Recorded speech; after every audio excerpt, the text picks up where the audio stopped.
Good morning, Frederick. As we enter day 2 of the stay-at-home order, I want to start off by saying thank you. Thank you to everyone who is taking this order seriously and removing non-essential travel. Thank you to those who have written and reached out to us for clarity. We are here to answer your questions and to help clear the confusion and fear at this time. Last night, we shared some additional guidance and clarification on the governor's most recent executive order, and here are a few points we would like to help clarify. At this time, there is no curfew in place. The executive order will be in effect until rescinded by the state, but no date has been set at this time. You are permitted to travel to obtain necessary supplies or services such as groceries, products needed to maintain safety, sanitation, and essential maintenance of your home, medical or behavioral health or emergency services, and medication and medical supplies. You can travel to care for family members, friends, pets, livestock. You may also travel for the purpose of transporting them for essential health and safety activities. You are permitted to travel to provide volunteer services to any nonprofit organization or facility providing essential services to low-income persons, including homeless shelters, food banks, soup kitchens. You may participate in outdoor exercise activities such as walking, hiking, running, and biking.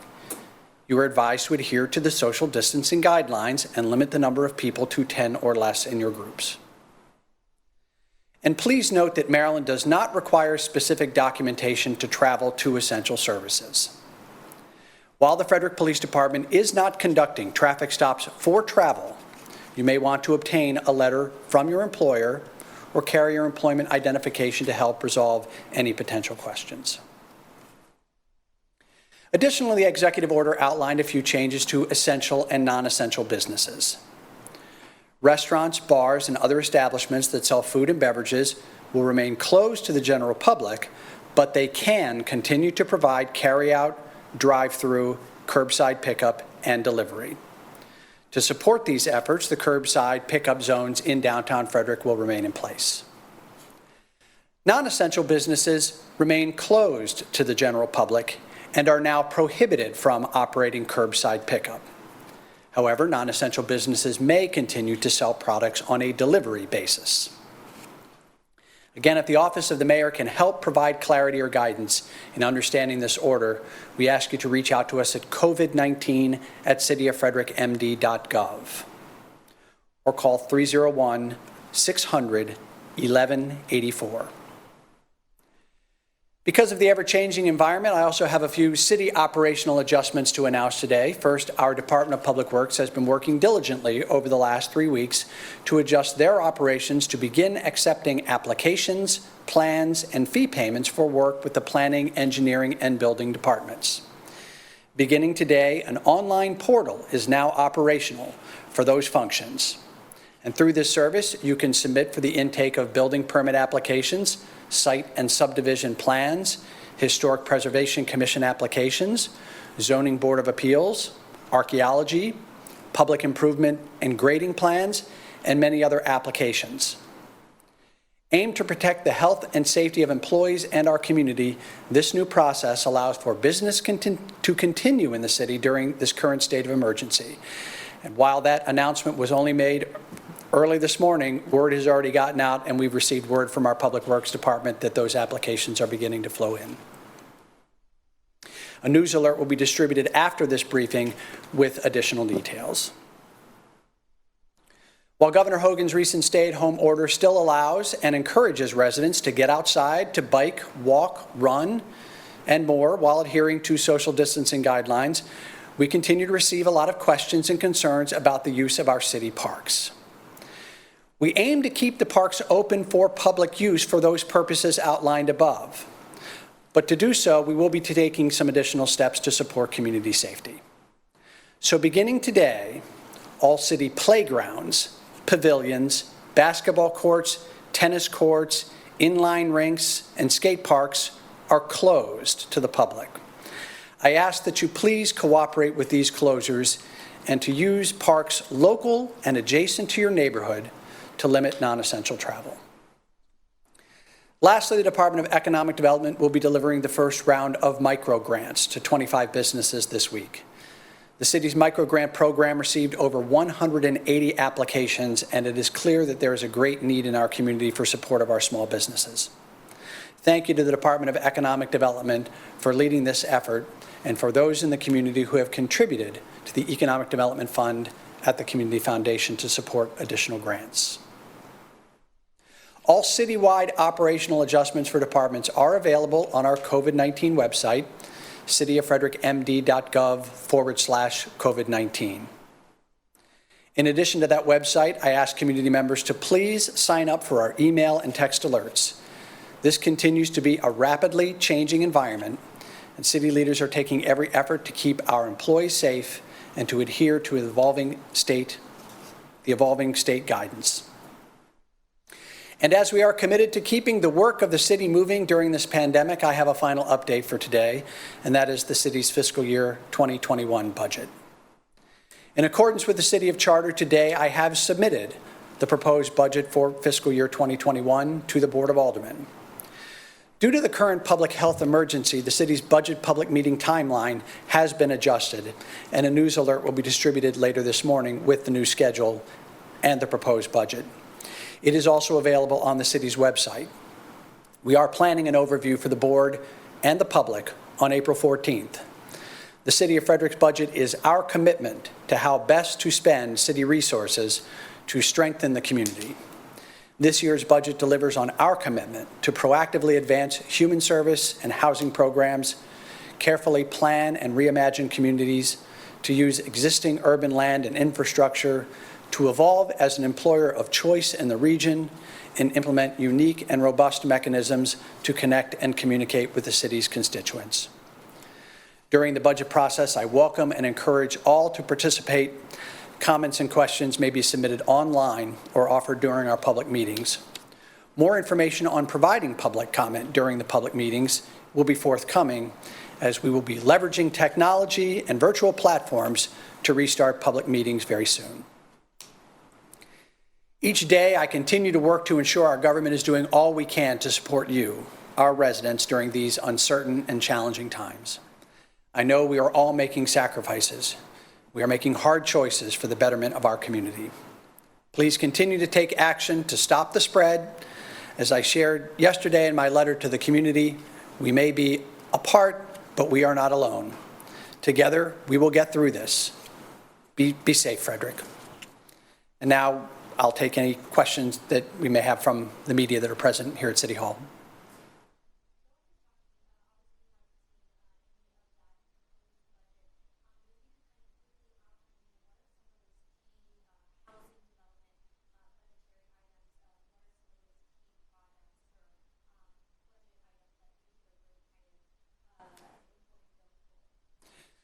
A lot of the focus and attention that we've put into those areas are looking at that development of our Department of Housing and Human Services. So that is really a critical component as we look at the human services needs of the community and the housing component in terms of the continuum. So less about housing development per se, but how we ensure, which we've had to do during this pandemic issue, is how do we ensure that those at the lowest level of the economic scale are being cared for and have the adequate resources that they need in order to be able to function in our community. And so that Department of Housing and Human Services is going to be a critical component. And we're in that hiring process now. And so when July 1st rolls around, based on the timing of that hiring process is when we expect to have a new director on board sometime likely after the first of the fiscal year. It's really going to afford us the opportunity to take a deep look at the services that we're providing in the community and figure out how we can better leverage the resources that we have available towards the goals that we have in providing those services across a continuum.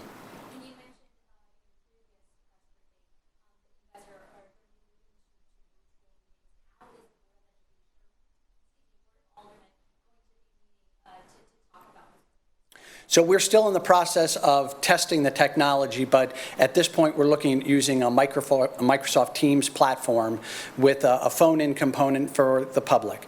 There is some training that we need to do with some key staff that will support those meetings in addition to the members of those boards and commissions as well. So it's not just the Board of Aldermen. Our hope is that by the middle of the month we'll have Planning Commission, the Historic Preservation Commission, and our Zoning Board of Appeals up and running as well in a virtual environment. So it'll afford the opportunity for us to televise the deliberations of these boards, to put them in their the board members in remote locations at their homes or wherever, but still be able to carry on a conversation in a public sphere observable by the community with the ability for the public to participate through a phone-in component.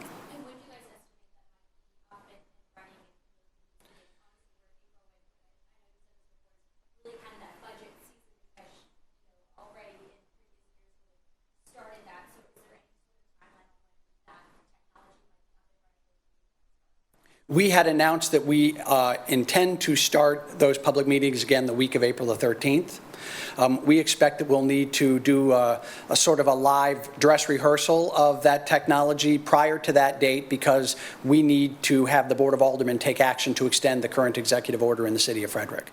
And so that has to be done before the 12th of April. And so there'll probably be an opportunity next week sometime for us to, and we'll certainly put that notification out, but the week of the 13th is when we hope to begin the Planning Commission, Board of Aldermen meetings, and then begin to restart with the Historic Preservation Commission and the Zoning Board of Appeals. The Zoning Board of Appeals meets one time a month, so it's a little bit of a different time challenge with them. The HPC meets twice a month. And the Planning Commission has 2 public meetings a month.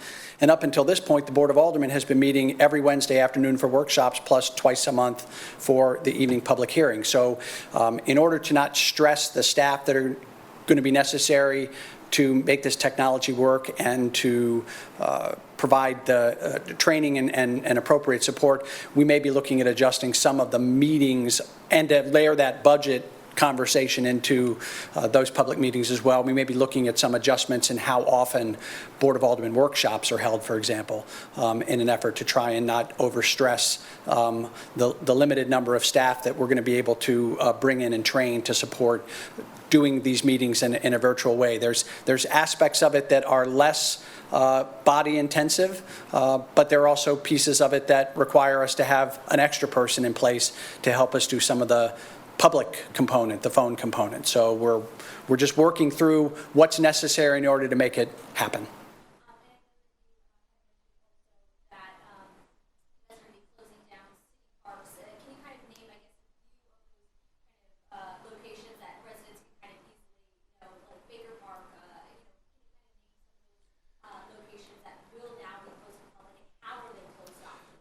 So no closures of parks themselves, and this is an important clarification. The parks will remain open because the executive order allows for people to be able to get out of their houses to walk and bike and jog and do those sorts of things. So, you know, we have a path system throughout the city of Frederick, and Baker Park is a component of that shared use path system, and we want our residents to be able to get out there. What we are closing down, what we're asking the public to respect not using, are those pieces of apparatus in our parks that cannot provide adequate social distancing when people are using those. So that's playground equipment. It's tennis courts. It's basketball courts. The skating, inline skating rinks and the skate parks. So the facilities that are located within the parks that people would gather in are the pieces that we're closing. The parks themselves are going to remain open because people need to get out and get fresh air. And we want people to be able to get out and get fresh air, but we want them to do it in a way that is safe, that is respectful of others in the community. The social distancing goes both directions. It's about what we ourselves can do to make sure that we're adhering appropriately to those guidelines, but it's also not putting ourselves in a position where we're placing others in jeopardy because we're closer to them than they would like us to be. And so the whole this whole process is requiring us to rethink how we conduct ourselves in public spaces, and to be respectful that, and as has been said on numerous occasions, to treat ourselves, to everyone to treat themselves that we may be carriers and we don't even know it. And we want to do the things that are necessary to make sure that we're flattening the curve and keeping the community safe. Obviously, yesterday, President Trump had announced that it's estimated that there will be close to 100,000 or 100,000 to 240,000 deaths, even with the efforts to minimize contact with people, social distancing. Just yesterday, obviously, Frederick County endured its first coronavirus-related death. What message do you really have to the public, moving forward in the next 2 weeks? As the president has said, this is a very grave, serious situation. What's your message for everyday Frederick people here? Well, first and foremost, I extend deepest condolences to the family of the victim of coronavirus. And unfortunately, that probably will not be the last one in Frederick County. And I feel great pain for people who have family members who are in hospital situations where family members cannot visit, where they cannot get the normal kind of care and comfort that one would get when they're not well. And these are really challenging times for individuals who are dealing with coronavirus and families that are dealing with family members. Everything that we know from the health professionals is we have to flatten the curve. We're seeing in places like New York and in other communities the swell of use of hospital resources. And that is what is going to lead to the death toll going higher, when people cannot get the adequate resources that they need because there's a surge of use of the system. And all of the social distancing guidelines, the messaging about dealing safely, washing your hands, is all about flattening that curve to slow down that surge on our healthcare system. And it's a message we want to ensure here in the city of Frederick as well. We have one hospital that serves Frederick County. And when that hospital is at capacity, that means that the normal things that people are dealing with. People are still getting sick. People are still having heart attacks. They're having strokes. They're needing emergency medical services. When the system cannot support those individuals, then you have these secondary impacts. And so everything that we're doing in terms of putting out messages to the community about social distancing, about staying at home, about only being out when it's essential, is geared towards this notion that we have to reduce the surge on the medical system. It's simply not designed to care for as many people as we're seeing getting sick as a result of this pandemic.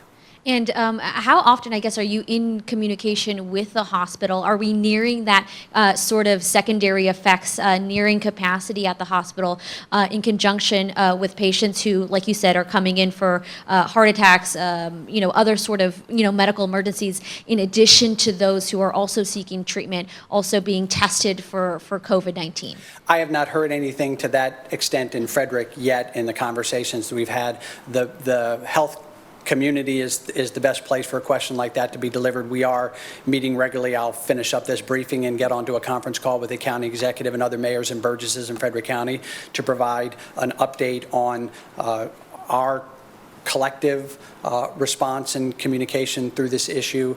I know the county executive, of course, she held a town hall last night. The health officer was a part of that, providing information out to the community. So we're trying to the greatest extent possible, take our guidance from the healthcare professionals in terms of how best to handle these situations. But at this point, I'm sure that the workers at the hospital are doing yeoman's work in an effort to stay on top of what's happening and to make sure that our community stays safe. And so we want to do everything, the most that we can do, the best that we can do as a community to support our frontline essential workforce, our healthcare workers, our law enforcement, is to stay home, is to do what the health professionals are telling us to do. That will take the strain off the system to the greatest extent that we can possibly do it. Great, thank you. I want to thank everyone. We will get through this together, and please stay tuned to the city's website and look for updates. Sign up for those alerts. Watch our website, because we'll be giving you those ways to participate in the restarting of public meetings. And stay safe, Frederick, and be well.